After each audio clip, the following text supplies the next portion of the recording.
মূলত এই কুড়িগ্রামের যে যাত্রাপুর হাট আছে সেখানকার যে নৌকাঘাট থেকে ছোট্ট একটা নৌকা নিয়ে আমরা এই ব্রহ্মপুত্র নদীটাকে এক্সপ্লোর করছিলাম। এক্সপ্লোর করতে করতে আমরা এই ছোট্ট দ্বীপের সন্ধান পেলাম এই ব্রহ্মপুত্রের মাঝখানে।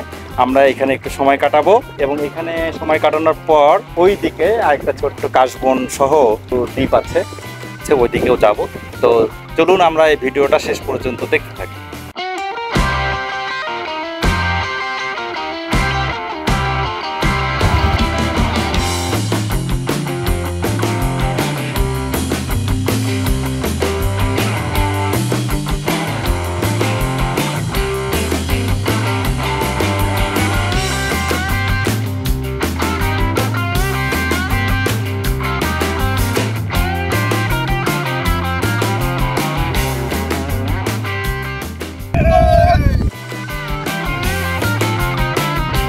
দ্বীপটার দৈর্ঘ্য এখানে শুরু, এখানেই শেষ। তবে ওখানে ওই পাশে আরেকটা দ্বীপ আছে ছোট।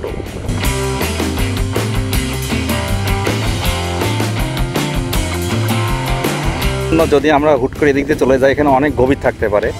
আমাদের শাহ আলম ভাই উনি ব্রহ্মপুত্রের মানুষ, যার কারণে ওনার পথ অনুসরণ করে আমাদেরকে যেতে হবে। কি যাওয়া যাচ্ছে? আচ্ছা,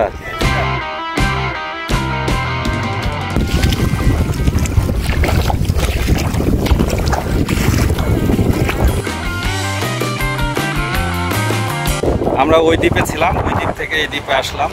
এটা কি মানে পৃথিবীর সবচেয়ে ছোট দ্বীপ নাকি? কই এইটা হচ্ছে সবচেয়ে, তো ওটাতে যাওয়া যাবে নাকি সালম ভাই? দেখেন তো, দেখেন আপনি তো আবার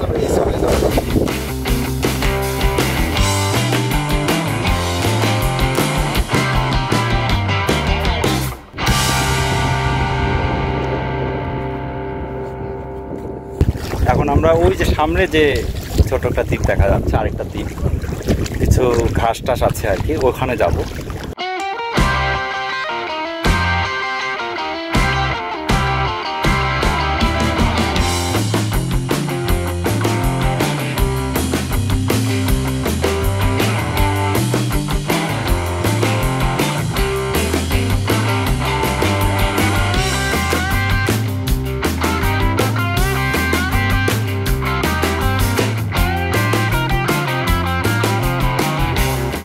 ধরেন ধরেন, হাত ধরেন।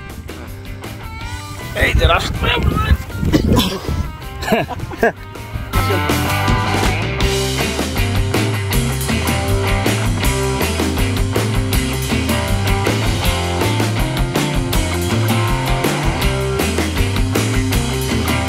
এখানে কাশবন আছে পাশাপাশি। এই জায়গাটা সবুজ ঘাসে ঘেরা, একদম অসম্ভব সুন্দর লাগছে চরটা।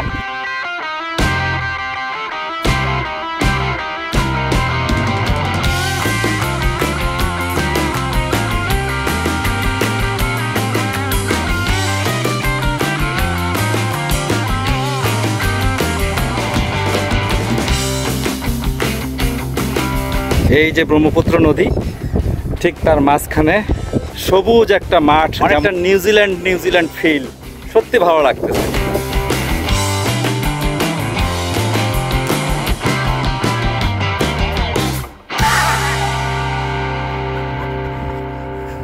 আসলে মাতৃভূমিকে অনেক মিস করি। এখানকার ভালো লাগা আসলে অনেক কিছু, অনেক স্মৃতি জড়িত এই স্থান।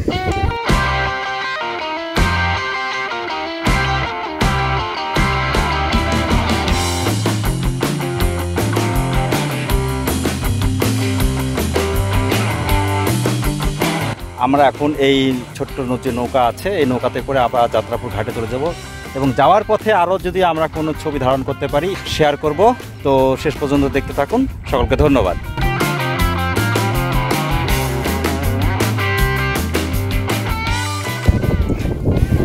যাওয়ার পথে আমাদের নৌকাটা এই চরের মধ্যে আটকায় গেছে আমাদের নৌকার মাঝে, এবং শালম ভাই চেষ্টা করছে যে নামা লাগবে। তাহলে আমাকে সবাই নামতে হবে।